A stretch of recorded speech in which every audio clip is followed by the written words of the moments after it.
Indonesia II, beserta Kongres tentang perubahan sistem ejaan untuk menyempurnakan ejaan Soewandi.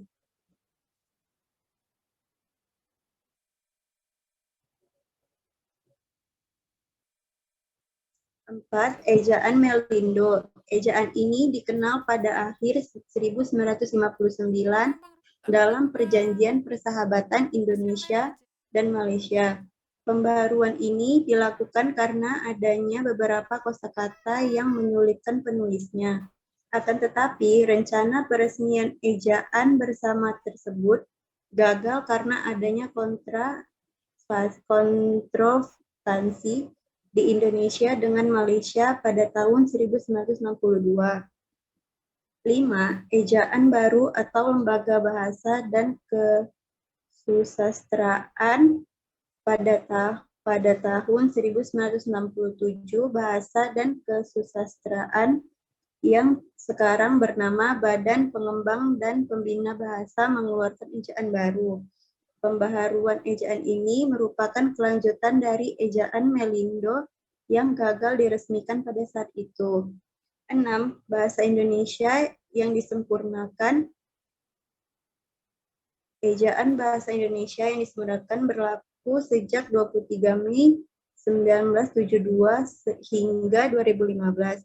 Pada masa materi Masyuri Saleh, ejaan ini menggantikan ejaan Soewandi yang berlaku sebelumnya. Ejaan bahasa Indonesia yang disempurnakan ini mengalami 2 kali perbaikan, yaitu 1987 dan 2009. 7. Ejaan bahasa Indonesia. Pemerintah meyakini bahwa ejaan merupakan salah satu aspek penting dalam pemakaian bahasa Indonesia yang benar. Ejaan bahasa Indonesia ini diresmikan pada tahun 2015 di masa pemerintahan Joko Widodo dan Anies Baswedan sebagai Menteri Pendidikan dan Kebudayaan Republik Indonesia. 3. Fungsi ejaan.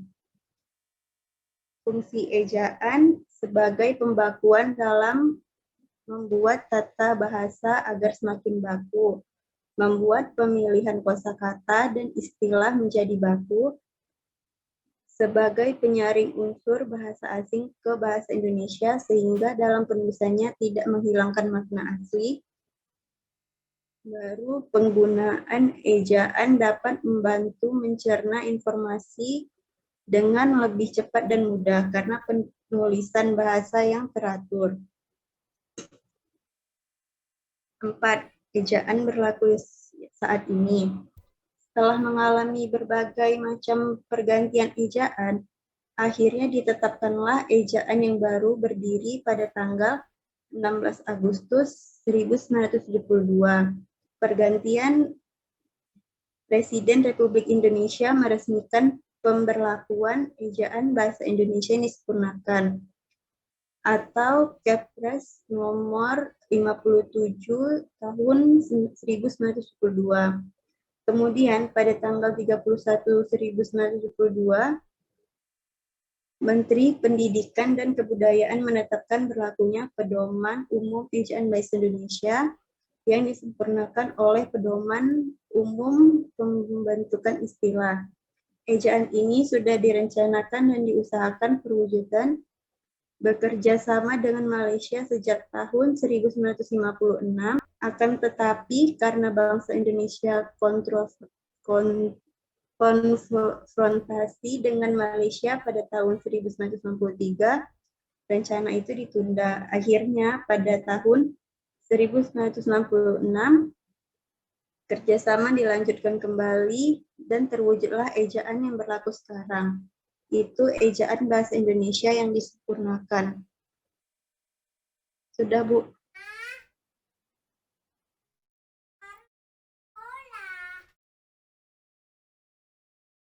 Ya, oke, Adelia Putri, sangat bagus ya PowerPoint-nya.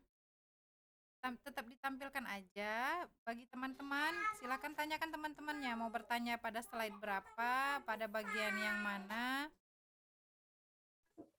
Baik, Sebelah sana silahkan dulu buat bekerja ya, Nak teman-teman ya. yang Siap mau ini biar bertanya. kita sana. Kak Del izin bertanya, Kak. Di slide bagian sejarah, Kak, poin ke-7.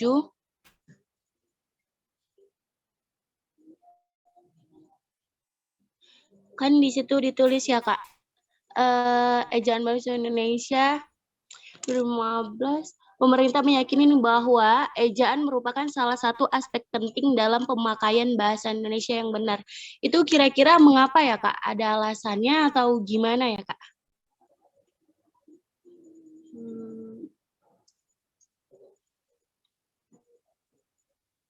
Kak Del? Karena ya, baik saya jawab. Oke, gini Adel, save dulu pertanyaannya, tampung dulu, kasih pada kami Anggi. Nah, saya lanjutkan ke pertanyaannya. Saya batasi hanya 3 nanya. Nanti saya bantu jawab kok, bukan semuanya Putri yang jawab, enggak. Putri kita boleh, Adelia Putri kita boleh berargumen. Saya akan tambahkan. Baik, selanjutnya silahkan bertanya. Kak, izin bertanya, itu yang di slide tentang sejarah ejaan. Nah, itu kan ada 7 ejaan. Di situ bisa tolong berikan contohnya nggak? Karena kan di situ kakak nggak ada nulis contohnya ejaannya gimana. Nah, yang saya sih penasaran yang tentang ejaan Van ya, ejaan Alfonsian. Kalimatnya, contoh kalimat ejaannya itu seperti apa? Oke, baik. Saya keep dulu pertanyaannya. Selanjutnya, silahkan bertanya. Ya, terakhir. Pertanyaan terakhir tentang ejaan. Coba dibuka slide pertama. Slide pertama, Adel. Sudah, Bu. Ini slide paling atas? Iya, slide ejaan Van Alfonsian.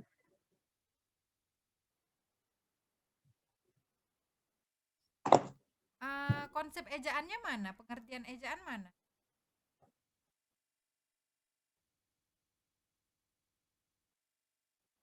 Ini, Bu. Ya, ini. Ya, dari sini. Selanjutnya, ada yang mau bertanya? Kayaknya nggak ada, lanjut aja. Jawab, boleh dijawab. Tadi Jawab pertanyaan si Anggi, slide berapa? Si Anggi slide ini, Bu. Yang sejarah ejaan. Kenapa sejarah ejaan? Anggi nanya, mengapa ejaan menjadi aspek yang sangat penting dalam pemakaian bahasa Indonesia? Oke, saya jawab. Karena untuk mengetahui penggunaan huruf kapital dan huruf miring, lalu penulisan kata-kata atau kalimat-kalimat.